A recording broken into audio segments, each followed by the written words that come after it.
예, 안녕하세요. 예, 이번 민법, 이제 강의 중에서 지금 이제 올해 강의한 게 5월하고, 그 다음에 7, 8월하고, 지금, 11월이죠. 그래서 5월에 이제 그 일순환 해가지고, 암기장, 지금 본, 이거 암기장 가지고 한 거죠. 암기장 가지고 했고, 7월에 사례 강의하고 기록 강의를 했었죠. 기록 강의.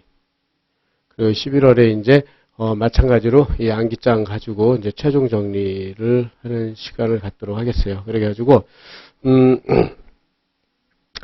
그래서 지금 본 대로 최종 정리는 종래는 사실은 이거 암기장으로 안 하고 그냥 여기서 추출해서 하다 보니까 또 하나의 자료가 돼가지고 그러다 보면 양이 너무 많이 치여가지고 똑같은 암기장 가지고 거기서 핵심적인 것만 체크하는 방식으로 이렇게 진행하도록 하겠어요. 그렇게 해가지고 민법 6회, 민소 4회, 상법 4회 이렇게 되는데 하루에 한 100여 페이지씩 나가게 될 거예요. 그래가지고 굉장히 빠른 시간 내에 이제 거기에 대해서 중요한 것만 체크하고 넘어가기 때문에 여러분들이 그렇게 해서 마지막으로 확인할 수 있도록 하고요. 그 다음에 여기에 대해서 이제 그 7월에 강의했던 이제 판례, 최근 판례죠. 최근 판례들은 매일 이렇게 보충 자료로 보충을 해가지고 여러분들이랑 같이 해서 체크해가지고 이제 암기장 단권화를 시킬 수 있도록 하겠어요. 그렇게 해가지고 만반의 준비를 할 수 있도록 할 수 있도록 합시다. 그래서 이제 보고요 머릿말에서 그렇게 준비를 해놓고 그러면 바로 시간이 없기 때문에 바로 거기 15페이지죠. 15페이지 관습법부터 바로 진행을 할 수 있도록 합시다. 그래서 이제 이제 민법 총칙부터 진행을 하도록 하겠어요. 그래가지고, 맨 처음에 이제 나오는 게 민법 1조죠. 민법 1조 법률에서, 저 법원이죠. 그러니까 성문법, 법률, 그 다음에 관습법 조리인데, 그래서, 관습법에서 성립요건, 뭐, 관행, 법적 확신, 헌법 최상위 규범에는 전체 법제에서 반하지 아니할 것, 합치할 것, 이렇게 돼 있는데, 여기서 시험 문제 나올 수 있는 것들은 여러분들은 다 체크를 했겠지만은, 효력 상실이죠. 별표도 했지만은 여기를 따로 하자면 요게 출제 선택형이나 사례형으로 출제가 가능하다. 사실에서 사례로 출제됐기 때문에 그래서 관습법에서 첫째 요건 그러니까 법적 확신이 약화되거나 소멸됐고 그래서 헌법상 양성평등에 반해 그러니까 헌법을 최상위 규범으로 하는 전체 법칙에 반해야 돼요. 그래서 약화 소멸 양성평등에 반한다. 그렇게 되면 효력 상실이 된다. 그렇게 해서 거기에 대해서 이제 효력이 상실됐을 때, 소급표는 원칙적으로 없죠. 소급표는 저 법적 안정성, 신뢰보호. 그렇지만 당해 사건의 한도 내에서는 당사자 보호를 위해서 소급표가 적용된다는 것만 체크해 두고요. 그 다음에 이제 조리에 의해서 보충을 하는데, 지금 이제 우리 법원 1조에서는 법률, 관습법, 조리인데, 법률은 없고 관습법이 효력 상실됐으니까 조리에 의해서 보충한다는 것 정도 체크해 두고요. 그 다음에 성년 남녀, 그죠? 성년 남자 여자까지 여가 포함이 됐죠. 그래가지고 구성원이 된다. 이렇게. 그래가지고 이제 그 종래 이제 종중 구성원 등 중에서 성년 여성들의 보상금 지급 청구가 되는데 요거까지가 이제 사례 목차라고 생각하면 될 거예요. 그렇게 해가지고 여기서 본 대로 이렇게 해서 관습법 효력 상실됐다. 그 다음에 소급표가 없고 예외적으로 당해 사건에 있다. 조리에서 보충된다. 그 다음에 성년 여성들, 그럼 성년 여성들이 이제 구성원이 됐기 때문에 종중 구성원 보상금 청구를 할 수 있느냐. 그러면 이제, 종중재산은 총유죠. 종중재산은 총유고, 그 다음에 총유재산인 보상금 분배 처분행위예요. 처분행위는 276조에 의해 가지고 반드시 총의 결의가 있어야 돼요. 그렇기 때문에 이런 분배 결의가 없으면 이렇게 종중의 종원한테 직접 분배 청구를 할 수 없다. 따라서 성년 여성들의 보상금 지급 청구는 인정되지 않았죠. 그래서 다시 종중재산 총유재산의 처분은 총의 결의가 있어야 한다. 276조 총의 결의가 없으면 절대 무효가 되기 때문에 할 수 없다는 거 이렇게 준비를 해두고 예, 그래서 이거 하나 준비해두고요. 그 다음에 그러면은 효력 상실을 인정한 판례는 3개가 있어요. 3개. 이렇게 해가지고, 종래, 저 상속회복, 종중구성원, 제사 주재자가 이렇게 있었는데, 그런 다음에 여기에 대해서 그 상속회복 청구죠. 상속회복 청구에 대해서는 이거는 뭐 크게 중요하지 않은데, 그러니까 재정민법 시행되기 전에 이제 상속회복 청구권이었죠. 우리 법이 제정되기 전에.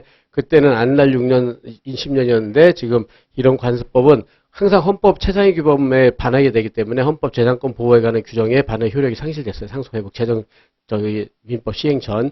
그 다음에 중요한 게 종중 구성원이죠. 종중 구성원. 종중 구성원은 자격은 성년 남자로만 제한했다. 아까처럼요. 그렇게 했던 종래관습법은 양성평등. 이것도 항상 헌법상 뭐에 반하는지 요걸 잘 체크하는 게 요거 두 개가 키워드고요. 반하여 더 이상 법적 효력을 가질 수 없다. 이렇게 됐고, 그 다음에 제사 주재자. 그래가지고, 협의와 무관의 적장자 우선적으로 제사를 승계한 종래 관습이요. 그죠? 적장자 우선. 개인의 존엄과 업무가 평등에 기초한, 이건 헌법이죠. 헌법상. 여기, 헌법. 여기 항상 헌법에 뭐에 반하는지 체크를 하면 되겠죠. 그래서 이거에 헌법상 재산 개인 존엄과 평등에 반하기 때문에 효력이 없게 됐다. 이렇게 해가지고, 이것도 이제, 그죠? 적장자 우선. 이건 요새 판례가 변경돼서 나중에 친상법에서 하겠어요. 그래서 하나, 둘, 세 개. 효력상실. 이건 또 선택형 대비해놓으라. 이렇게 된 거죠. 선택형 대비해서 효력상실을 이 정도로 준비를 해놓은 걸로 하겠어요. 그래서 법 1조, 그죠? 민법 1조에서 법원에 대해서는 효력상실. 이게 중요하다고 생각을 하면 될 거고. 그 다음에 헌법 2조죠. 헌법 2조. 신의성실의 원칙. 신의성실의 원칙은, 지금 본 대로, 선택형하고 사례에서 사례 일론점으로 나오죠. 거의 잘 안 그렇게 잘 안 나오는 편인데, 간단히만 체크를 합시다. 그러면, 신의성실의 2조에 있고, 최후의 보충적 항변이라는 것. 그렇게 해가지고, 다른 법제도나 그런 게 소송력 같은 게 없어야지만 적용되죠. 그 다음에, 그렇게 하고 이거는, 민소법에서 이제 직권조사사항으로 보죠. 직권조사사항. 신의 측에 관련된 것은. 그래서 아마 민사소송법에서 권리보호이익 해가지고 권리보호이익 소금 장승 신해가지고 마지막에 신의 측에 들어가기 때문에 이건 직권조사사항이라는 것. 그래서 저기서 그 민소법에서 이건 중요하다고 보면 될 거고요. 그 다음에 선택형 지문으로 나온 건데 마찬가지라서 거기 송전성 철거 주장이 없더라도 권리남용의 직권으로 판단할 수 있다는 판례가 있기 때문에 이게 이제 선택형으로 나왔다는 거예요. 그래서 요거는 뭐 한번 나왔으니까 한번 준비만 해놓으면 될 것이고요. 그 다음에 파생원칙은 여기 사정변경 권리남용 금반은 실효의 원칙. 그래서 사례보다 선택으로 할 수 있도록요. 그 다음에 이제 사정변경 원칙의 매매계약 해제를 하기 위한 인정요건, 그러니까 사회기신해가지고 여기서 본 대로 매매계약과 같은 일시적 계약에서 해제는 소급적으로 무효가 되죠. 사정변경 해제를 인정하는 게 현재 판례고요. 그 다음에 계속적 보증 같은 계속적 계약은 해지죠. 해지. 그러니까 소급적 무효, 해제, 일시적 계약, 해제, 소급적 무효, 계속적 계약, 해지, 장래적 무효. 이런 건 뭐 지금은 여러분 정확하게 할 수 있을 거고. 근데 사정 변경을 원인으로 해서 이걸 다 인정하고 있죠. 해제와 해지 다 인정하고 있다. 이렇게 생각하고. 그 다음에 사정 변경 요건, 사회기신. 뭐 이거는 여러분들이 성립의 규칙 객관적 사정이 변경이 되었고 예견할 수 없고 귀책사유로 인할 것이 아니고 그 다음에 그에 따른 신의 측에 반한 결과가 인정되지 않는다. 요거는 여러분들이 간단히 체크를 해둘 수 있도록 하고 그 다음에 여기에 대해서 그래서 지금 본대로 이제 인정 안 되는 거 그러니까 판례 위주로 그렇게 해가지고 이제 여기서 본대로 객관적 사정이어야지 주관적 사정은 이제 매매계약을 해제할 수 없다는 거. 객관적 사정 그죠? 이거 안 된다고 보고 그 다음에 최근 판례도 마찬가지로 거기 계약 기초 그러니까 계약의 성립의 기초가 돼야 되는데 성립의 기초가 되지 않았던 사정. 그 다음에 일방 당사자니까 이건 주관적 사정이죠. 이런 것들이 안 된다는 거죠. 체크만 해두면 될 것 같고요. 그 다음에 넘어가서 이런 것도 안 된다. 그 다음에 여기서 또 일방의 경제적 사정 변경, 그죠? 사정 변경이다 하더라도 예견할 수 사회기신에서 예견할 수 없으면 안 되죠. 예견할 수 있었다면 그죠? 예견할 수 없었어야 했는데 예견할 수 있었다면 해제할 수도 이런 거 체크하고 최근 판례들만. 그 다음에 또 사정 변경 예견 가능성 추상적 일반적이니까 이거 객관적 판단이죠. 그래서 객관적 추상적 그러니까 있었는지는 객관적 추상적 일반적으로 판단할 것이 아니라 객관적으로 판단해야 된다는 뜻이고 구체적 사안 개별적으로 판단해야 된다 이렇게 해서 준비를 해놓고 이때 합리적 입장에서 봤을 때 여기서 예견 가능했기 때문에 계약 체결하지 않았을 것이다 라는 내용이 기대되는 경우는 예견 가능성이 없다고 볼 수 있다 이렇게 해가지고 이때는 해지가 가능하다니까 이게 최근 나온 판례들이니까요. 여기 이제 아까 예견할 수 없었어야 돼 사정 변경을 예견할 수 없다 그래야 해제나 해지가 가능하고 예견할 수 있으면 해제를 할 수 없다는 거니까 요거에 주안점을 두고 여기 예견할 수 있었냐 이렇게 보면 될 거예요. 이렇게 해가지고 보고 그 다음에 사정 변경의 원칙은 여기서처럼 일단 보충적 해석을 통해 사정 변경이 있었더라도 계약을 체결했을 것인가 수정해보고 그 다음에 수정이 불가능할 때는 해제나 해지 계속적 계약, 해지, 일시적 계약, 해제를 할 수 있다. 이렇게 돼가지고 간단히 여기는 뭐 지금 말한 대로요. 판례가 나온다. 요 파트요. 앞에서부터 판례 파트만 하나 체크하면 될 것 같아요. 그 다음에 이제 사정 변경, 권리남용. 그래서 권리남용에선 요건 중에 이거는 여러분들 지금 다 했을 정도. 그래서 객관적, 주관적 다 요구한다. 객관적, 주관적. 그렇게 하고 일단 주관적은 객관적 사정이 추인된다. 그래서 중요한 거는 객관적 사정이에요. 객관적 사정. 객관적 사정은 권리 행사가 정당한 이익이나 사회질서 위반 여기 키워두고 그 다음에 주관적 요건으로서 가해의사죠. 가해의사. 그 다음에 상대방한테 고통 줄 목적, 자기한테는 아무런 이익이 없을 것, 가해의사, 사해의사 이러죠. 여기 있어야 된다. 마찬가지로 판례도 마찬가지로 이렇게 두 가지 요건을 구비할 것을 요구한다는 거. 그러니까 객관적, 주관적. 그리고 주관적으로 객관적 사정이 있으면 추인할 수 있다는 거. 그래서 하나, 둘, 셋. 그죠? 하나, 둘, 세 개로 체크해 놓고요. 그 다음에 권리남용의 효과는 권리남용에 해당되면은 권리 행사를 하질 못하죠. 그래서 민사소송법으로 말하면은 권리 행사를 못하니까 저지항변이라고 그러잖아요. 여기 권리 행사, 저지항변, 그죠? 권리 행사를 못하는 거예요. 그래가지고 청구권이라면 청구 기각을 받게 되겠죠. 그죠? 권리남용에 해당된다면 이렇게 이 정도로 하는 걸로 하고, 그 다음에 철거 청구에 대한 판례. 그러니까는 권리남용은 주로 철거 청구 또는 인도청 물권적 청구권에 많죠. 물권적 청구권에. 그래가지고 이렇게 돼가지고, 여기서 판례는 이렇게 철거 청구가 권리남용에 해당되느냐, 이렇게 돼서 그렇다면은, 여기 건물 철거 토지 인도를 했을 때, 토지 소유자가 얻는 이익은 별로 없는 반면, 건물 소유자의 손해가 극심하다, 훨씬 크다. 이때, 요거 비례 원칙처럼요. 토지 소유자가 있는 이익보다 건물 소유자 있는 이익이 현저히 커야 된다. 이렇게 됐고. 그러나, 요거는 이제, 선택형 판례 나온 건데, 간단하게.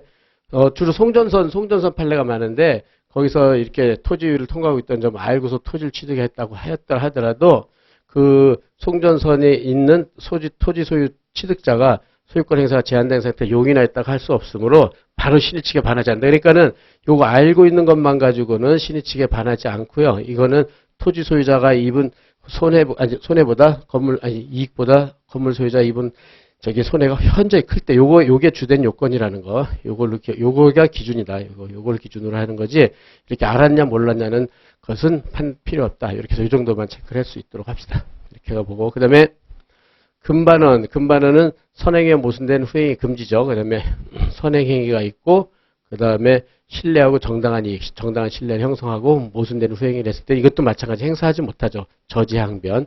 그래서 여기서는 체크할 게, 주로 선택형이나 사례형에서 나온다면 요거죠. 요거 금반원의 한계. 그죠? 그래가지고 선행행위가 강행법규인 국토이용관리법 위반을 했어요. 그렇게 해가지고 허가 없이 매매해서 무효였는데 이 위반한 자가 스스로 허가 없이 무효라고 주장을 한 거죠. 그래서 신의 측에 위배된다. 이렇게 신의 측에 위배되는 거 아니냐. 근데 여기서 본 대로 이거를 신의 측에 위반됐다는 이유로 배척하면 국토이용관리법 입법처지 완전 모각한다. 만약 사례가 나온다면 꼭 써야 될 게 이거죠. 그렇게 해가지고 신의 측에 반한다고 할 수 없다. 그래서 무효 주장이 가능하다는 거죠. 그래서 이게 선택형 사례형으로 이게 나온다는 거. 그래서 거의 정해져 있으니까요. 이렇게 해서 국토이용관리법 입법치 완전 몰각 요거를 키워드로 해서 그죠? 강행법규가 신의 측보다 우선하잖아요. 우선하니까 그렇다. 그죠? 그 다음에 실효의 원칙도 마찬가지죠. 그래서 장기간 권리 불행사, 신뢰할 정당한 기재를 가졌는데 권리 행사하는 것은 신의 측에 반하지 않는다. 그러니까 금반원은 자기고 실효 원칙 부작이죠. 선행위가 모순된 후행행위 못하는 게 하는 법리는 똑같다. 이렇게 됐고 그 다음에 이것도 이제 선택형에서 나온 판례인데 여러분 체크 한번 해두세요. 종전 소유 토지 소유자가 자신의 권리 행사하지 않았다. 종전 토지 소유자는 그 사정은 아무런 고려하지 않는 거예요. 그래서 토지 소유권을 적법하게 취득한 새로운 권리자는 실효원칙을 정하면서 고려할 것은 아니다. 그러니까 아까 말한 대로요. 그죠?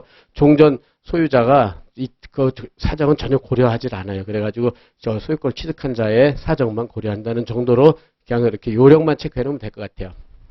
그 다음에 그 계약상 책임이 신의 측에 의해서 제한되는 여기에 대한 판례들은 굉장히 많은데 이제 신의 측 금반은 거기에 대한 판례 많은데 아까 말한 대로 국토이용관리 그 판례하고 나머지 판례들은 강론에서 나오기 때문에 그때 하면 돼요. 그렇게 해가지고 일단은 이렇게 신의 측이라는 법리요. 이게 아주 절대적인 법리가 아니라 최후의 보충적 항변이라고 그랬잖아요. 그러니까 다른 법리가 있으면 그 신의 측은 일단 다음 법칙이란 말이에요. 따라서 이렇게 계약상 책임이 있으면 신의 측이 이제 거기 적용되지 않는 거죠. 항상 신의 측은 보충적 적용되기 때문에 다른 법이 있으나 계약이 있으면 그 다음으로 적용된다. 그래서 보충적이라는 거 체크를 해둘 수 있도록 하고요. 그래서 이렇게 계약상 책임이 신의 측에 의해서 제한되는 것은 중대한 위협이 되니까 제한을 못해요. 따라서 채권자가 유효하게 성립된 계약에 따라 급부이행을 청구했다. 즉 여기처럼 매매 대금이 뭐 10억이다. 그렇게 됐을 때 10억을 갖다가 계약 신의 측에 반한다고 해서 뭐 5억으로 깎고 이런 거는 있을 수가 없는 거예요. 그래가지고 급부이행 청구했을 때 법원이 일부를 감축하는 거 허용되지 않는다. 그러니까 계약상 책임이 항상 그죠? 보충적 적용설 때문에 이게 항상 우선하는 거예요. 계약상 책임이나 다른 법이 있으면 우선 적용된다. 따라서 신의 측에서 이 계약상 책임의 금액을 제한할 수 없는데 최근 판례는 뭐냐면 변호사 소송 비용이죠. 변호사 소송 비용. 소송 비용 마찬가지 변호사 이제 위임 사무 처리에 대한 보수는 원칙적으로 약정 보수액 전부 청구할 수 있는데 여기서만큼은요. 약정 보수액 부당하게 과다해서 신의 측에 반하면 이때는 제한할 수 있다고 봐요. 그래서 변호사 약정만 유일해요. 이게 그러기 때문에 약정은 저 변호사 보수가 너무 과다하다면 신의 측에서 제한이 된다는 거. 요게 선택형에 잘하면 나올 것 같아요. 이게. 예, 그래서 하나 체크하고. 다만 이렇게 보수 청구 제한은 계약자의 원칙 제한. 항상 계약이 먼저니까 법관은 합리적 근거를 명백히 제시해야 된다. 여기까지 해서 선택형을 좀 대비해 놓읍시다. 그래서 계약상 책임 신의 측에 제한되지 않는다. 다만 변호사 보수 약정은 부당하게 과다하면 제한될 수 있다. 그렇게 했다 하더라도 합리적 근거를 명백히 발표해야 된다. 그래서 딱 준비해서 선택형 대비를 해놓고 신의 측은 이 정도로 해서 여러분들이 하나 정리를 해놓고요. 그 다음에 신의 측에서 나올 게 그렇게 많지가 않아요. 그래가지고 거기 사이사이 껴있는 판례들만 그냥 잘 체크해 둘 수 있으면 될 것 같아요. 그렇게 하고 그 다음에 이제 신의 측이 끝나면은 이제 민법 3조죠. 민법 3조에 의해서 이제 권리 능력이죠. 권리 능력은 살아서 출생해가지고 사망시까지, 살아서 출생했을 때 권리 능력, 사망시까지 권리 능력이 있는데, 그 중에서 문제가 되는 게 주로 태아죠, 태아. 그죠?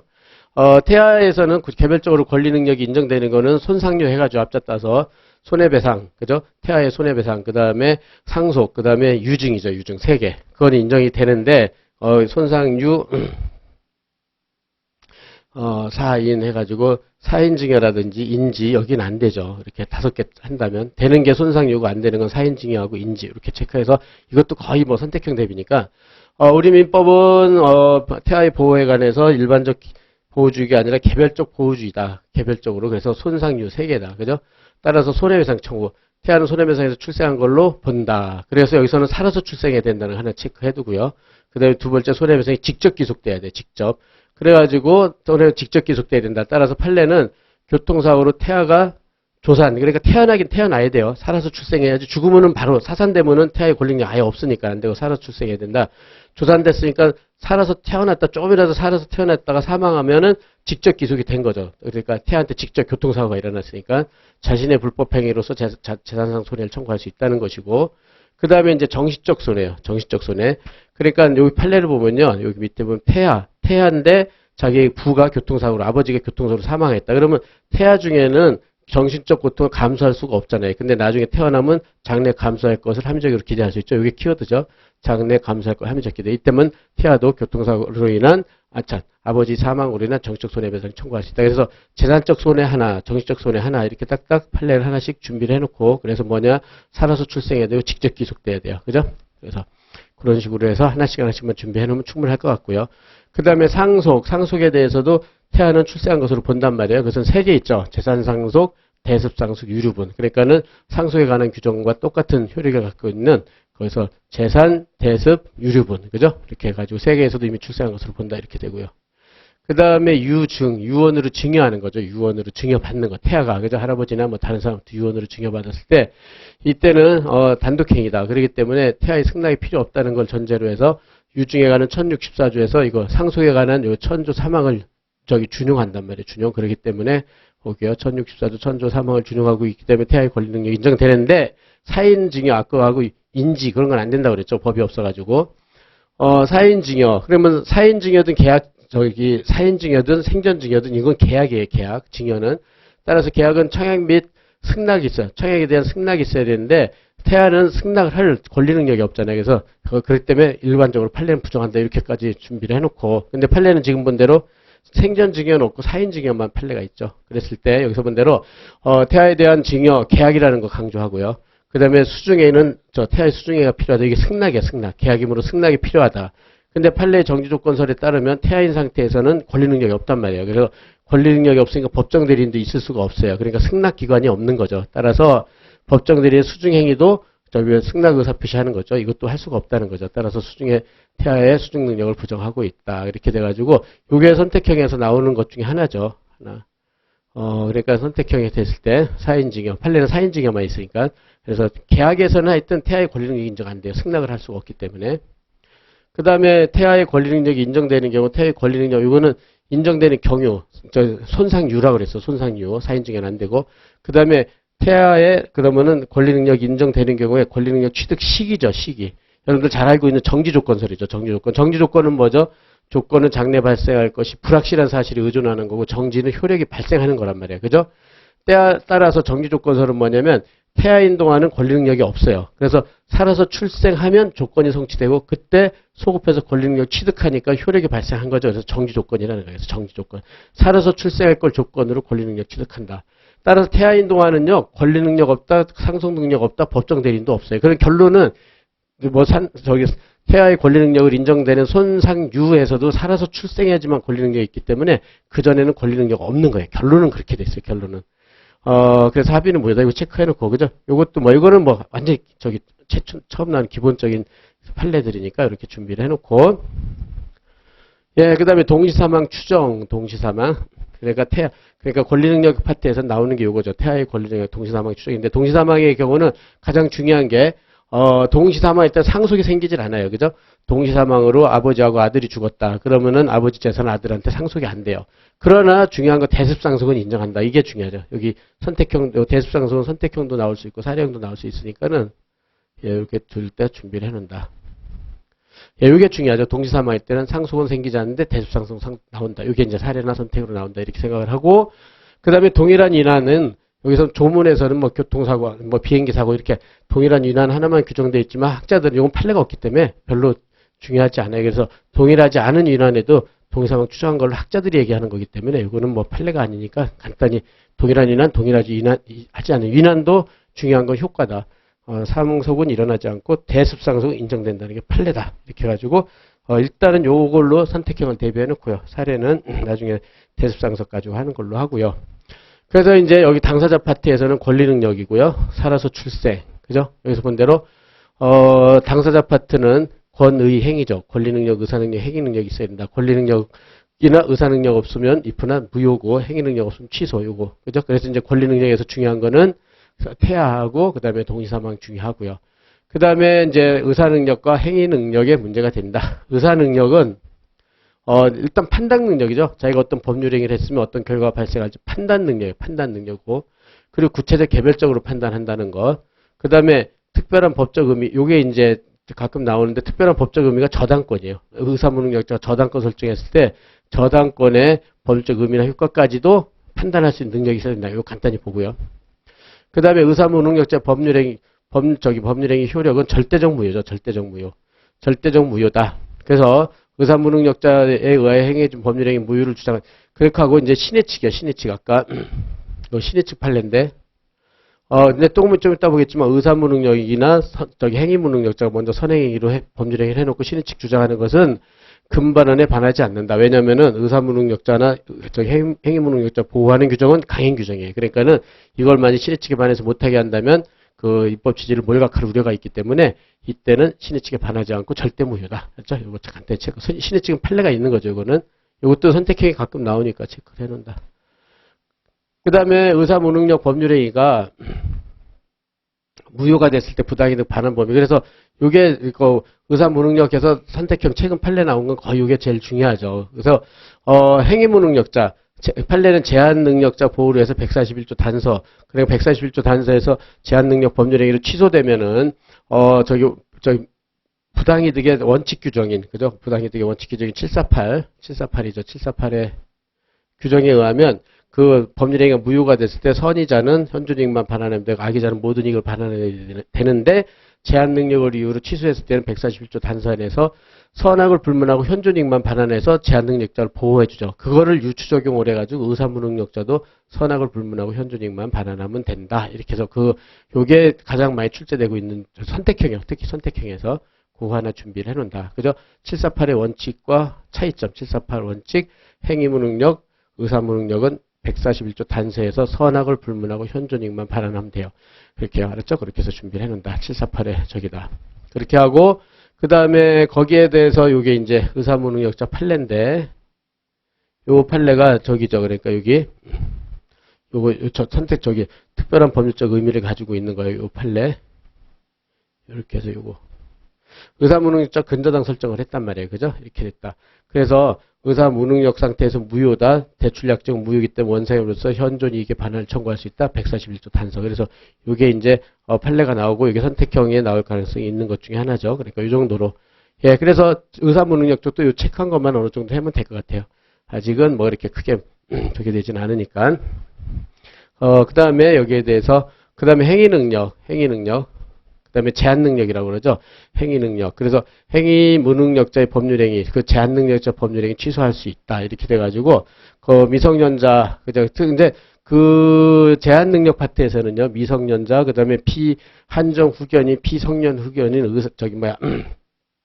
나오는데, 그 부분은 아마 제가 계속 그랬을 거예요. 거기는, 조문들이 너무 많고, 친상법 조문까지 다 하기엔 너무 그건 또 양도 많고, 해도 잘 맞추기가 힘들기 때문에, 그건 일단 여러분들이, 그냥 포기한다시피, 그죠? 그거는 강의를 안 한다고 그랬죠. 여러분들 조문 확인만 한다. 이렇게 돼가지고 보고. 그래서 제한능력에 섬 나오면, 거의 미성년자 사례풀이, 미성년자 내지, 미성년자만 거의 이제, 그 실제 시험에서도 나오죠. 그래서 그 피성년이나 피한적은 잘해야 지금, 수년간 한두 문제 나왔어요. 그러니까 그거로 위해서 너무 많은 노력을 기울이지 말고 조문 찾아서 몇 개만 확인하고 끝내는 쪽으로 연두를 하면 될 거예요. 그래서 그런 거 나오면은 여러분들이 그런 거 다 하긴 너무 힘드니까요. 그래서 미성년자 법률행위, 그래서 미성년자 큰 구조를 보면은 미성년자의 법률행위를 취소해서 부위반 청구를 했을 때 취소 요건에서는 제한능력, 단독의 재산적 법률 취소의사피 도달 요거요. 제한능력, 단독의 재산, 취소의사피 도달 이렇게 쓰고 그 다음에 항변으로서는 여기서 법대의 동의를 얻었다. 그럼 취소를 못하겠죠. 그 다음에 동의가 없어도 권리만 없거나 의무를 면하는 행위, 처분을 허락받은 재산, 처분행위, 허락받은 영업행위. 요 조문 찾아서 확실하게 체크해놓고 그 다음에 15조 촉구권, 16조 철회권, 17조 속임수 취소권 배제. 그 다음에 요까지는 거기 미성년자, 그죠? 고유의 보호방안이죠. 여기까지는 고유의 보호방안이고 그 다음에 이제 143, 145, 146. 법정 추인 제척기간의 일반적 보호 방안이에요. 어쨌든 취소할 수 있는 법률행위, 미성년자로 법률행위로 취소했을 때는 이렇게 10가지가 논점이 된다는 거 간단하게 해서 체크할 수 있도록요. 예, 그래서 이제 그걸 풀어서 이제 해보면은 미성년자 법률행위는 원칙적으로 단독으로 유효한 법률행위를 할 수 없고 법대의 동의를 얻어야 되고 동의 없으면 취소할 수 있단 말이에요. 취소할 수 있으니까는 저기는 그 취소 요건까지요. 제한 능력, 재산적 법률행위 취소사피 도달. 그 다음에 예외, 그래서 요거는 여러분들이 미성년자가 단독으로 법률행위를 할 수 있어, 유효하게, 그죠? 단독으로 유효하게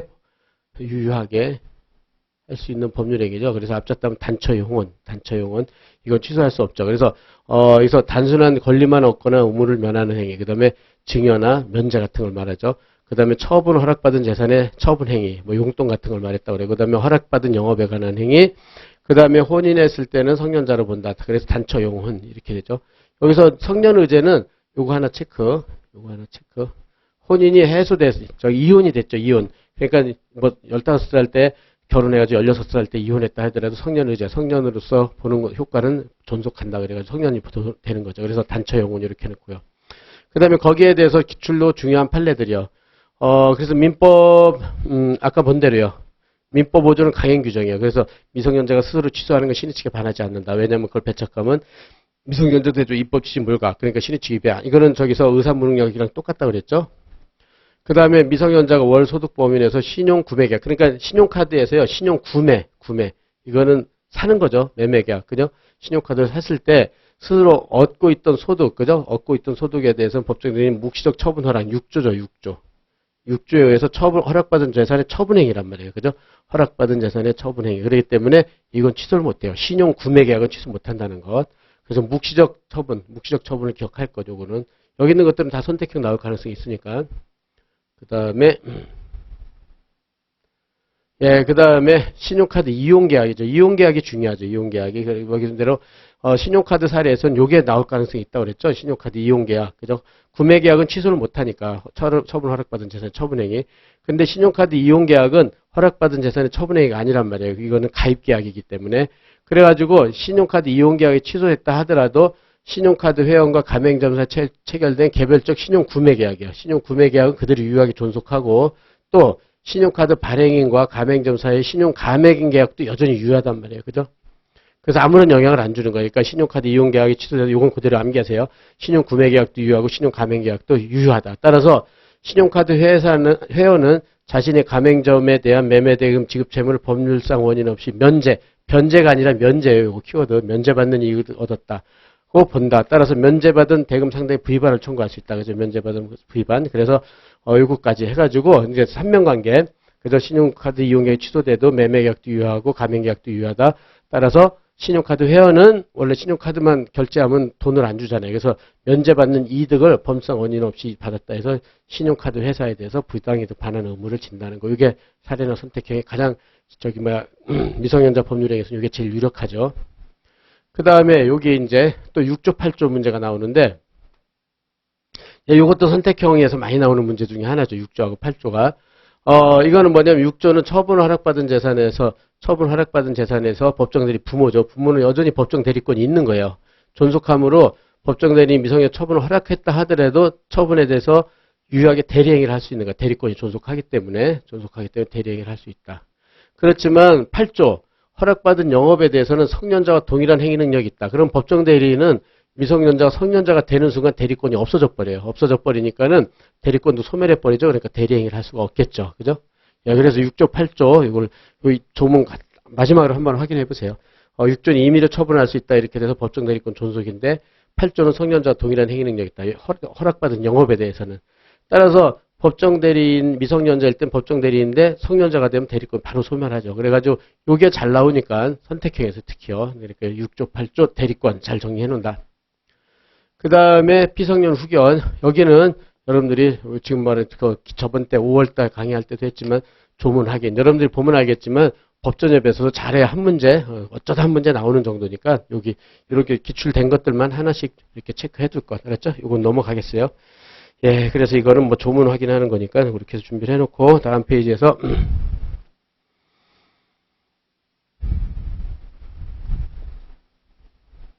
예, 그 다음에 제한능력자 상대방 보호. 아까 본 대로요. 일반적 보호 방안에서는 취소할 수 있는 법률행위는 우리 민법에 4개 있죠. 제한능력, 차고, 사기항목 모두 적용되는 거죠. 이랬을 때는 추인, 취소권의 포기, 추인하지 않겠다는 의사표시라면 확정적 유효가 되고, 그 다음에 민법에서 정한 추인 사유가 있으면, 그 다음에 확정적 유효가 되고, 단기 소멸시효, 그죠? 3년, 10년이죠. 지나가면 확정적으로 유효가 되니까 이때는 취소할 수 없겠죠. 일반적 보호 방안. 그 다음에 고유의 보호 방안은 미성 제한 능력에만 적용되고 차고 사기항방 적용 안 되는 걸 말하죠. 그래서 촉구권, 그죠? 15조 이건 조문 확인해 주세요. 15조 촉구권. 그러니까는 옛날엔 최고권이었죠. 그래가지고 미성년자 상대방, 그러니까 법정 대리인이나 미성년자한테 최고를 해가지고 상당한 기간 내에 확답을 요구하고 확답하지 않으면 추인 거절하고 뭐 이런 나오잖아요. 그러니까 요거를 촉구권 15조 조문 가지고 한번 해놓고, 그 다음에 철회권도요. 철회권하고 거절권. 계약에서는 상대방이 철회를 할 수가 있으면 확정적 무효가 돼버리죠.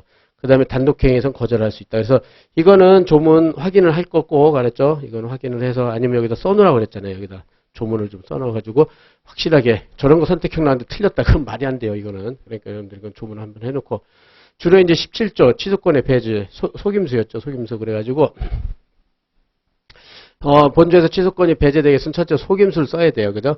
둘째, 제한 능력자가 그 세 개죠. 미성년자, 한정, 피성년. 능력자를 믿게 하거나 미성년자나 피한정 후견인이 동의가 있는 것으로. 그러니까 여기는 앞에는 능력자를 믿게 하는 거고 뒤에는 동의란 말이에요. 그래서 여기 세 개, 두 개. 그래서 능력자를 믿게 했다. 그렇게 됐을 때는 이거는 취소권이 배제되고요. 그 다음에 동의가 있는 걸 믿게 했을 때는 미성년자가 피한정만 적용되고 피성년은 제외돼요. 왜냐면은 피성년 후견인인 동의가 있어도 취소할 수 있기 때문에 얘는 제외된다는 거. 이게 옛날 사법시험부터 이게 잘 나왔어요. 옛날부터. 선택형에서. 하여튼 이런 것들 틀리면 안 되니까. 그죠? 하나 준비를 해놓고. 그러니까는 능력자를 믿게 하는 건 3개. 그 다음에 동의가 믿게 한 거는 2개. 이렇게. 그 다음에 오신 인과관계. 그 다음에 속임수 의미가 또 가끔 선택형에 나오죠. 속임수 의무는 여기서 적극적으로 사기 수단을 써야지 소극적으로 능력자가 칭한 것만 가지고는 속임수라고 할 수 없다. 보니까 이거 그 법전협에서 사례도 나오고 기록도 나오고 그러던데, 그러니까 선택형은 당연히 나왔고요. 그러니까 사례 기록도 나온다는 거. 그래서 여러분들이 준비를 해놓는다. 그렇죠? 이렇게 해서 요 판례, 속임수의 의미까지. 그러면 취소할 수 없겠죠. 이렇게 해서 준비를 해놓는다. 됐죠? 이렇게 해가지고 17조까지. 그 다음에 지금까지는, 법정 대리인 단독의 법률행위였죠. 법정 대리인 단독의 법률행위. 지금 미성년자 단독행위. 첫째, 미성년자의 단독의 법률행위에서 사례풀이 구조였고, 그 다음에 이제 법대, 미성년자 법대행위. 법대행위는 대리행위랑 거의 똑같단 말이에요. 이거는 그 법정 내 대리권 범위와 제한인데, 이거는 대리의 그 구조하고 똑같아요. 동일하다. 그렇기 때문에 여기서도 본 대로요. 그렇기 때문에 여기서 본 대로 유권 대리, 그 다음에 무권 대리, 표대, 추인, 남용으로 돼 있다는 거. 그래서 대리는 전부 대리에 대해서 사례풀이 구조가 딱 그렇게 돼 있잖아요. 유권, 무권, 표대, 추인, 남용. 그죠? 유권, 무권, 표대, 추인, 남용으로 돼 있다. 그래서 법정 대리도 똑같은 구조로 돼 있다는 거. 그죠? 그래서 맨 처음에 유권 대리. 그러니까 친권자는 미성년자한테 대리권이 있단 말이에요. 근데 이제 무권 대리로서 4개, 친권의 공동행사인데 단독행위를 했다거나 자행위를 목적으로 채무부담 행위인데 동의를 얻어야 되는데 동의 없다. 이해상반행위를 하려면 특별대리인 선임해야 되는데 선임 없다. 후견인 행위, 그 취소, 후견 감독인의 동의를 얻어야 되는데 안 했다. 이렇게 4개가 있죠. 그 중에서 중요한 게 시험에 제일 많이 나오는 거는 얘죠. 이해상반행위. 그 다음에 이렇게 해서 요걸 제한을 벗어나서 무권대리가 됐다. 그러면 표현대리나 추인으로 항변해서 할 수 있고, 그 다음에 그래서 본인이 책임질 때 다시 대리권 남용에 항변을 할 수 있다는 거. 이런 구조. 유권, 무권, 표대, 추인, 남용 구조를 정확하게 할 수 있도록 하고, 그 다음에 따라서 이제 첫째 유권대리 요거부터요. 법정대리는 920조, 949조 정확히 조문만 체크해 보세요. 는 법정대리는 미성년자를 대리할 수 있는 대리권이 있어요. 법에 의해서. 그러니까 법정대리죠. 법정대리. 그죠? 법에서 있으니까 법정대리. 그러니까 유권대리가 인정되는데 다만 미성년자 본인 보호에서 제한한다. 위에 4가지요. 그죠? 공동행사, 자행위 목적, 이해상반, 후견. 그래서 친권의 공동행사. 친권은 공동행사해야 돼요. 그래서 단독으로 대리권 했을 때 무권대리죠. 그러니까 무권대리 무효, 표대, 추인, 남용으로 간다 생각하면 되고. 자행위를 목적으로 한 채무부담행위. 마찬가지로 무권대리는 무효가 되고, 그 다음 동의를 얻지 않았을 때는, 그죠? 중요한 거는 선택형 사례형 많이 나오는 게 이제 친권자 자사의 이해상반. 이해상반 행위는 921조에 있죠. 921조. 그래서 첫째, 1항은 친권자한테는 이익이 되고 미성년자에서는 불이익이 되는 거. 그죠? 또, 그 다음에 또 두 번째 921조 2항은, 여기서 921조의 2항이죠. 친권에 복종하는 이게 중요해요. 저 미성년자 둘이에요. 둘 다 친권에 복종해야 돼. 둘 다 친권에 복종하는데 어느 일방한테는 이익이 되고 다른 일방한테 불이익이 된다. 이렇게 2개 있다는 거. 1항, 2항 체크하고요. 그죠? 친권에 복종하는 거 체크하고. 예, 그렇게 해가지고 이제 이랬을 때는 특별대리인의 선임을 특별대리인 선임해서 해야 된다. 그죠? 근데 특별대리인 선임하지 않고 법대가 직접 하면 무권대리다. 이렇게 연결되는 거. 그죠? 요거까지 920조 1항, 2항을 정확하게 체크해 놓고요. 그 다음에 이해상반행위는 특별대리를 선임해야 되는데 적용 범위, 자기계약하고 제3자 계약이 있다. 자기계약은 친권자로부터 자에게 증여 이렇게 됐죠. 그렇게 되면은 친권자한테는 불이익하고 자한테는 이익이 되잖아요. 애계로의 증여니까. 이 자의 이익이 됐을 때는 124조, 이 쌍방대리잖아요. 쌍방대리 적용 없고 921조에 의해서 이해상반행위가 아니므로 유권대리가 되고요. 그 다음에 자로부터 친권자, 이거는 자의 불리고 친권자 이익이 됐잖아요. 그래서 쌍방대리는 적용 안 되고 920조 이해상반행위 되니까 특별대리는 선임해야 되니까 직접 하면 무권대리가 된다. 여기서 주의할 거는 여긴 자기계약은 쌍방대리예요. 주로. 쌍방대리인데 이렇게 친권자하고 자사위 할 땐 쌍방대리 124조 적용이 없다는 거 일단 항상 921조만 적용된다는 걸 하나 체크해 두고요. 그죠? 선택형 대비 하나 해두고 크게 중요한 건 아닌데 그 다음에 이제 제3자와 계약. 주로 이제 제3자와의 계약이 시험에 나오죠. 제3자와의 계약. 그래서 친권자가 미성년자를 대리해서 재산을 제3자한테 매도한다. 이 제3자와 계약했을 때 이해상반행위가 되느냐. 여기 판단 기준에 대해서는 판례는 원칙적으로 형식적 판단서를 취하죠. 그러니까는 이해상반행위로 행위 외형만 고려하는 거죠. 즉, 저렇게 제3자한테 어떤 미성년자의 재산을 팔아가지고 친권자의 이익이 되고 미성년자한테 불이익이 되는 경우. 그럴 때만 행위 외형만 고려하고 동기나 실질적 효과 같은 걸 고려하지 않죠. 그런 것을 형식적 판단서 입장이라고 하고. 다만 그게 이제 그럴 거고 딱 판례가 한 개가 있는데요. 저 실질을 고려한 거, 실질 관련 객관적 고려서라고 하는데 한 개 있는데 요게 이제 가끔 사례로 나오니까 여기서 본 것처럼요. 가끔 사례가 나오니까 여러분들 체크해 둘 건. 그래가지고 뭐냐면은 모가 자신의 채무 성년의 자한테 채무 인수 요거 외우라고 그랬죠. 채무 인수. 그렇게 해야지 첫 번째고 두 번째로는 자신과 자의 공유 지분 중 자의 공유 지분에 대해서 법정 대리인에서 요게 이해상반 행위가 되느냐 이게 문제가 된 거죠. 그랬을 때 이런 사안을 외워버릴까 이건 좀 암기를 해야 돼요. 채무 인수 그다음에 지분에 대해서 자의 지분에 대해서 저작권 설정했을 때 이런 거는 좀 앞잡다서 친권자 모사에 이해 충돌이 발생할 것이 행위 자체 외형에 객관적으로 당연히 예상된다. 당연히 예상된다. 그렇게 해가지고 이거는 무효라고 봤죠. 이해상반에 해당돼서 무효라고 해서 실질 관련 객관적 고려설이 된 거예요. 그래가지고 왜냐면은 형식적 판단설에 일관하면은 자의 일방 미성년자 자의 불이익으로 다른 성년의 자의 이익으로 갔기 때문에 이건 형식적 판단설이 일관하면 이해상반행위가 아니에요. 근데 그 돈을 다 모가 갖다 썼기 때문에 실질을 고려한 거죠. 실질을 고려해가지고 이해 충돌 발생 행위 자체 외형 객관적 당연 예상 그거를 키워드로 해서 사례도 대비해 놓을 거다 그랬죠? 그 다음에 여기에 대한 중요 판례로서는 공동상의 친권자와 이 미성년자 수인의 친권자와 미성년 수인 여러 사람이에요. 저희 상속재산 분할협의 상속재산 분할협의를 하는 거예요. 그죠? 이것도 잘 나오죠. 이것도 선택형 같은 데서 분할협의를 하게 되는 것은 이해상반행위로서 미성년자 각자 특별대리를 선임해야 된다. 그렇게 해가지고 미성년자 10명이면 10명을 선임해야 돼요. 그러니까 따로따로 한 명만 선임하면 안 돼요. 그래서 한 사람이라도 선임하면 전원이 무효가 되고 그런 것들 기억해서 체크해 둔다. 그 다음에 전 등기 명의인인 미성년자 이거 부동산을 친권자한테 증여 하는 행위가 이해상반행 하더라도 친권자한테 이전 등기요. 여기는 중요한 게 등기예요. 등기. 친권자한테 등기가 격려된 이상 등기 추정력이에요. 등기 추정력. 등기 추정력이 있어가지고 현재 등기 명의는 권원 절대, 권리, 원인, 절차, 그 다음에 대리권까지 추정이 되기 때문에 이렇게 등기가 돼 있으면 특별대리인 선임 절차를 밟았다는 거 추정이 돼. 이것도 선택해야 잘 나오니까 준비를 해놓는다. 알죠? 등기 추정력의 문제다. 그 다음에 후견인과 피후견 했을 때는 후견인은 가정보험에 특별대리인 선임을 청구해야 되나 후견감독인이 있으면 특별대리인 선임 필요 없다는 거. 후견감독인하고 그 다음에 특별대리인에 가름할 수 있다는 것까지 이렇게 선택형을 대비해 둡시다. 이렇게 다 중요 판례들. 그 다음에 여기서 미성년자의 친권자인 모가 자기 오빠 제3자에 대한 채무부담으로 미성년자한테 근저당 설정 행위를 한 것은 이해상반행에 해당되지 않는다. 이렇게 돼 있죠. 그래서 나중에 보겠지만은 요것도 선택형이나 사례형에서 잘 나오는 것 중에 하나인데 이거는 저 제3자 오빠한테 근저당 설정해 줬으니까는 친권자의 이익으로 자의 불이익으로 친권자가 아니라 제3자의 이익으로 했으니까 이해상반행은 아니란 말이에요. 이거는 이해상반이 아니고 그 다음에 이거는 그러면 이건 친권남용이 돼야 되는데 판례는 특이하게 이건 친권남용도 아니라고 그래요. 그래가지고 근거 없이 요 사례가 그거예요. 그러니까 여기 친권남용 나올 텐데 요거 주의할 거. 딱 친권남용 요건에 구비되는데 친권남용 아니라고 그래요. 그러니까 주의 알았죠? 이거 준비한다. 그 다음에 공동상속인인 친권자가 다른 공동상속인 수인의 미성년자 법정 이건 아까 했었죠. 전원 상속재산 협의 분할 전원해야 된다. 이렇게 됐고 포괄 특정 수권행위는 특정이 돼야지 포괄 수권 안 된다. 이건 뭐 쉬운 거니까 이렇게 해서 준비를 해놓는다. 이렇게 돼가지고요. 이렇게 된다.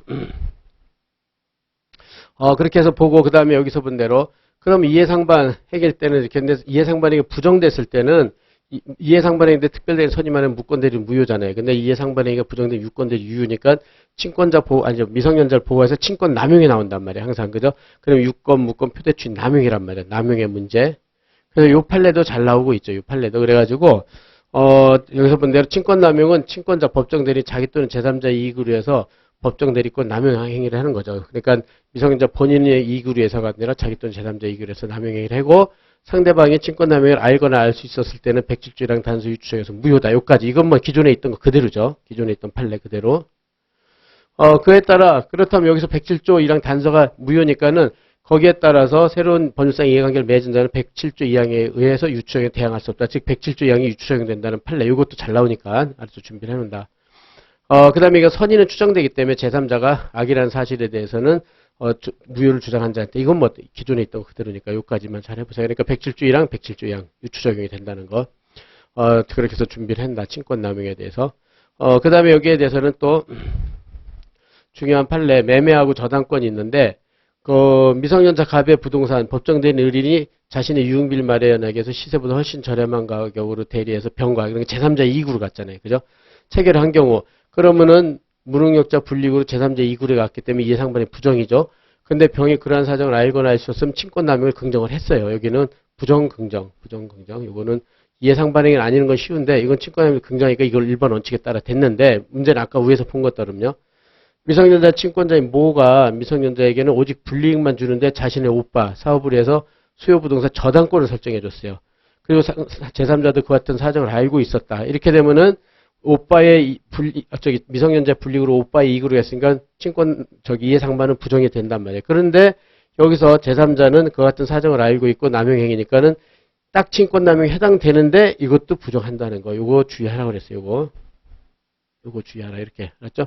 저당권 매매 다르게 본다는 거. 그죠? 이렇게 해서 준비를 정확하게 해 놓는다. 그래서 선택형 사례형 그렇게 해서 여기서 준비를 해 놓을 수 있도록 하고요. 그 다음에, 여기서 넘어가서, 예, 부재와 실종 선고. 이거는 아마 마찬가지로 암기장 강의 때도 안 했었는데, 이거는 여러분들이 조문만 확인합시다. 조문만. 이거 뭐 굳이 쭉 해서 할 필요도 없고, 시험에서 보면 선택형이든 사례는 거의 안 나오거든요. 가끔 실종 선고에서 법정에서 한 문제인가, 어때 통틀어서 한 문제 나왔는데, 그건 또 너무 지엽적으로 나와서 또 맞추기도 힘들어요. 그러니까는, 조문 정도만 확인한다 하는 정도만 합시다. 이거는 거의 안 나오니까 이거하고 뭐 성년 후견인제도 이거는 어쩔 수가 없는 것 같아요. 이거는 잘 나오지도 않고 양이 너무 많기 때문에 또 해봤자 소용도 없고 막 이러니까는 지금 같은 시기에 이런 거는 과감하게 포기하고 넘어가겠어요. 그렇게 해서 예, 그래서 여기까지 자연인, 그죠? 지금 자연인이 끝난 거예요. 그래가지고 페이지가 이제 지금 본 대로 31페이지 부분이죠. 31페이지로 가서